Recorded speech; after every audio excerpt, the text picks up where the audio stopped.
And that's why I'm here in this session. Make a note of this. There's no future in any job. I guess those who got fired proved that, right? You got laid off. Or they only got you on 2 days' work. You realize your future is being attacked by the fact that they laid you off. So you got to cut back on your standard of living. Maybe even lose a car and lose a house. Why? Because your future, you put in your job. No job has a future in it. Make a note of this, please. The future is in the one who holds the job. Don't ever allow an organization to be your hope. Every job is temporary. No matter how much they praise you and love you, you better think beyond that position. Because when this thing is all over, they will tell you bye-bye. There are folks in this room who've been retired for 5 years already, and they begin to scratch their heads. Why did I retire? Because life goes on. I'm glad you're here. And young people, please remember what I'm saying, because you got a chance to not make mistakes that older people have made. Write this down, please. Create your business in your job. Now, I'm going to explain this in a minute, how this works, because you must make yourself indispensable by refining the value you are to that job. Now, you can't really depend on a job, but you can actually make yourself so valuable that you're the last one they want to let go. And how do you make yourself valuable to a job? You become indispensable. How? By refining your gift on the job. In other words, you make yourself so important to the company by investing in your own gift that they don't want you to go. You know, every job I've ever had, if I can remember far back as I can, they always wanted me to stay. The last one I resigned from was from the government. I used to work for the Ministry of Education. Then I was moved down to public personnel, and I worked with the Deputy Prime Minister years ago, the late September Maynard. And I resigned 5 times. Why? They kept refusing my resignation. Why? They said, we don't want you to leave the system because you work effectively, they said. You remember Daniel?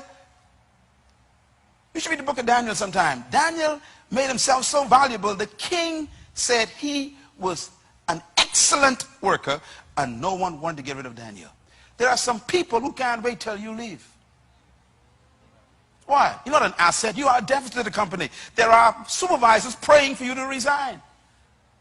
Why? You are not a help to the company. You've made yourself a problem rather than a solution.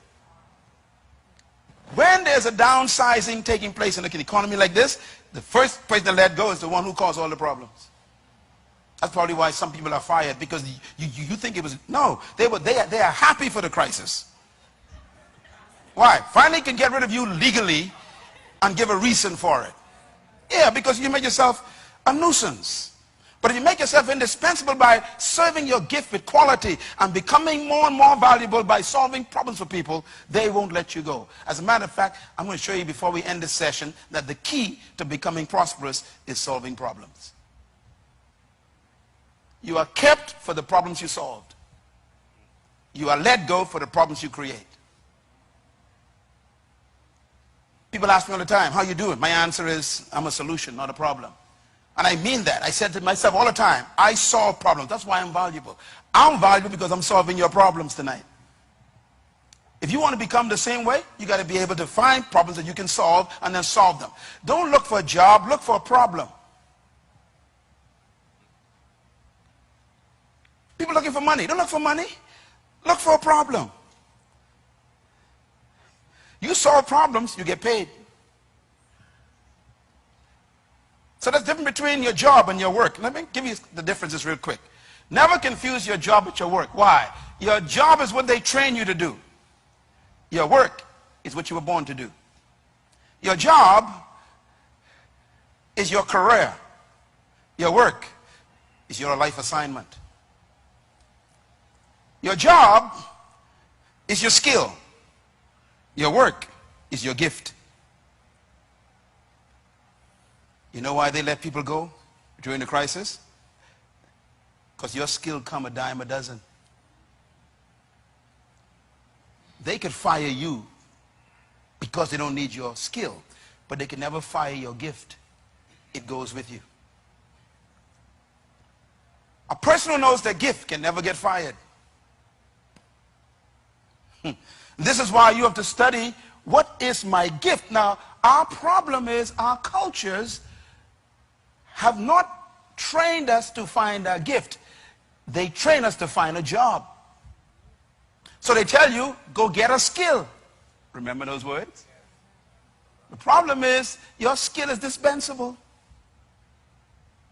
Who told you I can need your skill all along? Plus, if I've been using your skill for 20 years and now you are making $30,000 a year, and a young guy came out of college with a more refined skill in your area, he only wants 25. You're gone. In other words, skills are dispensable. But gifts can never be taken away. Write this down, please. Your work, you can retire from your job, but you can't retire from your work. I've never seen a fish who says, I tired swimming. I retire. I don't swim no more. I've never seen a bird that says, I retire from flying. I've never seen a seed that says, I retire from bringing forth a tree. In other words, you never retire from your gift. You can retire from your work, from your job, rather, from your skill. And many people in this room are actually suffering right now because they retired from their skill. You was a secretary. No one wants you anymore. You're a skillful secretary, but they don't want secretaries. So your skill has become your curse. 20 years of experience as a secretary. I mean, you know everything about clerical stuff. The people don't want your skill. So you better find something else, which is your gift. Make a note of this, please. Jobs prepare you for your work. Say it loud. Jobs prepare you for your work. While you are on a job, learn as much as you can, because my justification for a job is simple. Jobs are opportunities where you are paid to learn. Can I say it again? Jobs are gifts that God gave you to be paid to learn. Don't always try to get a job you really want. Get the one that's available. And don't always think you want a job that will only suit what you really like to do. Get a job that's available. Why? Let them pay you to learn some new skills, some new experiences, to meet some new people. How many people have helped me who I used to work with years ago, and that relationship still lasts, and now they are managers of a bank, and we used to work in a warehouse together. So now that relationship has actually opened doors for me to get a loan because I worked at that warehouse. My friend is the manager. See, sometimes your job is not to give you money, it's to give you relationships. So don't always go for a job because of money. Most folks don't have a job today because they're looking for the right money. It ain't money that brings the job importance. What makes the job important is that you can get paid to learn something and to also learn people. Is this clear? All right. Make a note of this, please. The power of work. Jobs are temporary, but work is permanent. You know, the work of a fish is swimming. Swimming in a certain part of the pool is his job. If you took the fish out of the pool and put him in a pond, have you taken away his ability to swim? His gift went with him, even though you fired him from the pool.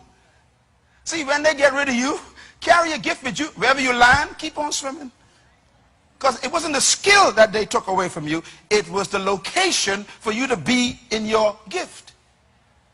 No matter where I am for the rest of my life, I can never be poor again because I've discovered my gift. I will not allow my country or my culture to determine my value anymore in my life. No one will ever determine how much I'm worth anymore.